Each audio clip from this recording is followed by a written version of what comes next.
Welcome to SpeedyPodz episode 20. Hey there.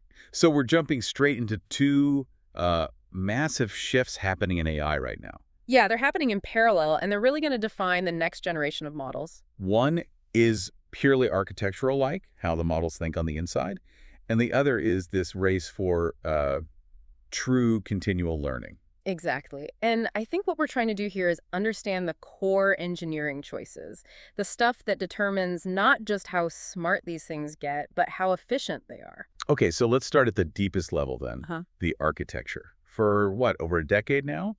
Almost every big model has used residual connections. Right. And they were essential, for stability and deep training. But they also, while they inadvertently ended up forcing all the information through this one single narrow internal path. And that path became a bottleneck. A huge one. A really severe bottleneck for complex reasoning. People tried to fix it, with hyperconnections to basically widen the highway. But it didn't work? It was a disaster. It led to this catastrophic instability. The deeper you train the model, the more the signal would just amplify and boom, the whole system would collapse. And this is where the breakthrough comes in. DeepSeek solved this with something called manifold constrained hyperconnections, MHC. MHC, yeah.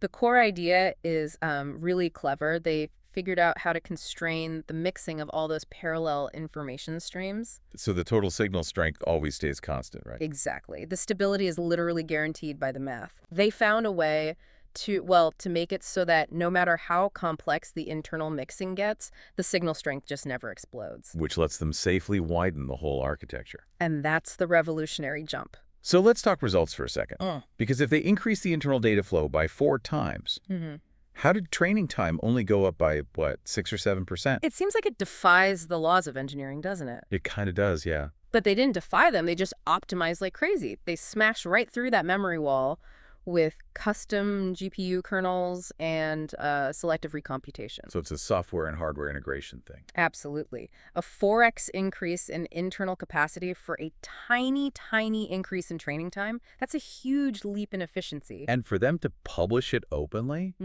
that's a pretty big statement of confidence from the Chinese AI ecosystem. Oh, for sure. Analysts are already saying this will be foundational for their next big flagship model. So while DeepSeek is redesigning the model's internal brain, so to speak, the rest of the industry is focused on making them learn forever. Continually, yeah. The big forecast is that 2026 is going to be the year of continual learning. And we know current LLMs are, they're not great at this. They're kind of like grumpy old people. They have crystallized intelligence. They can recall facts. But they have zero fluid intelligence. They can't quickly learn new things without messing up or forgetting the old stuff. So Google's solution, nested learning, is trying to mimic human neuroplasticity. It is, yeah. They're introducing a reliable, separate, long-term memory loop right alongside the normal short-term context window. So how does the model decide what's important enough to actually store in that long-term memory? The key is one word: surprise. Surprise. Yeah. The bigger the difference between the model's picture of the world and the new information it just saw, the more likely it is to save that new fact. Ah, okay. So it's like when you first learn that honey is basically bee regurgitation. Exactly. It's so surprising that it jolts your world model. That's what moves a memory from short-term to long-term. It's a beautiful parallel to how our brains work, right? It really is. It ignores stuff that confirms what it already knows and saves the jolts. And this is driving whole new architectures like HOPE, which is designed for these self-modifying, infinite looped learning levels. Okay, so the future is models that learn forever. But how do you feed them? How do you give them that rich real-time data? That brings us to hardware. And to OpenAI's new device, this pen-shaped thing. They're apparently calling it the third core device after the iPhone and the Mac. Ambitious. It's got a mic and a camera, and the whole point is to just perceive the user's environment all the time, to capture that real-time context. And is running a new audio model. It converts your handwriting to text for ChatGPT. Right. So you have these two massive shifts happening at once. You have the internal redesign, the MHC, making models structurally better at thinking. And then you have the push from Google and OpenAI for continuous external learning for models that are always contextually aware. So what does all this actually mean for you listening?